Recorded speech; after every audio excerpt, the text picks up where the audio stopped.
జ్వరాల స్పెషలిస్ట్‌గా నేను ఎక్కువగా చూసే ప్రాబ్లమ్స్‌లో జ్వరం తగ్గుతుంది, మళ్ళీ తిరిగి వస్తుంది. ముఖ్యంగా యూరిన్ ఇన్ఫెక్షన్స్ వైపు నుంచి ఈ కంప్లెయింట్‌ని కామన్‌గా చూస్తూ ఉంటాం. సో, బేసిక్‌గా దీనికి చాలా కారణాలున్నాయి.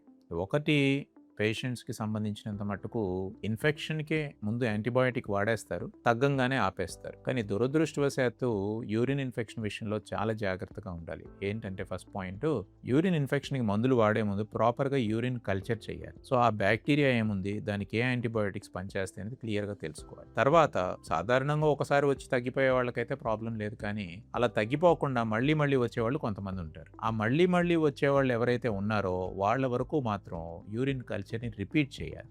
ఫస్ట్ టైమ్ వచ్చినప్పుడు మందులు వాడతాం. కొంచెం తగ్గినట్టు అనిపించినా, తగ్గిపోయిందని మనం అనుకున్నా, ఖచ్చితంగా రిపీట్ యూరిన్ మళ్ళీ రెండోసారి, మూడోసారి వచ్చిన వాళ్ళకి రిపీట్ యూరిన్ కల్చర్ చేయాలి. ఇలా యూరిన్ కల్చర్ చేసినప్పుడు మనకి 2 రకాలుగా మనకి ప్రాబ్లమ్ కనపడదు. ఒకటి మనకి ఏదైతే ఫస్ట్ టైమ్ వచ్చిన క్రిమి ఉంటదో అదే మళ్ళీ ఐసోలేట్ అవ్వదు. ఇది ఒక ప్రధాన ప్రాబ్లమ్. ఇంకొక ప్రాబ్లమ్ ఏంటంటే ఫస్ట్ టైమ్ వచ్చిన బ్యాక్టీరియా ఉండకపోవచ్చు. సెకండ్ టైమ్ ఒకటి, థర్డ్ టైమ్ ఒకటి డిఫరెంట్ బ్యాక్టీరియాస్ రావచ్చు. సో 2 అంశాలకి 2 రకాలుగా మళ్ళీ వైద్యాన్ని అందించాల్సి ఉంటుంది. మొదటి ప్రాబ్లమ్ అదే బ్యాక్టీరియా వస్తుంది అంటే ఏదర్ యాంటీబయాటిక్ పూర్తిగా పనిచేయటం లేదు, లేదా దానికి పనిచేసే యాంటీబయాటిక్ కరెక్ట్‌గా తెలుసుకొని పెట్టాలి. లేదా మూడో పాసిబిలిటీ ఆ బ్యాక్టీరియా మన మూత్రాశయాన్ని వదలటం లేదు. అలాంటి అవకాశం కూడా ఉంటుంది. అది సైంటిఫిక్‌గా ఆలోచిస్తే దానికి అటాచ్‌మెంట్ మూత్రాశయంలో ఉన్న ఎపిథీలియంకి అటాచ్ అయ్యే శక్తి ఎక్కువ ఉండటం వల్ల దాన్ని మనం బయటికి పంపించలేకపోతున్నాం. సో, అలాంటి సిట్యుయేషన్స్‌కి మనం వేరే విధంగా కొత్త రకంగా ఆలోచించి వైద్యాన్ని అందించాల్సి రావచ్చు. ఇలా తరచూ వచ్చి బాధపడే వాళ్ళకి ఈరోజు మేము రీసెర్చ్‌లో కొంత టైప్ ఆఫ్ థెరపీని ఐడెంటిఫై చేసాం. ఫాజ్ థెరపీ అనేది. అంటే ఇంకా చాలా దూరం వెళ్ళాలి దాంట్లో. బట్ ఇప్పుడు అది ఒక ప్రామిసింగ్ సైన్స్.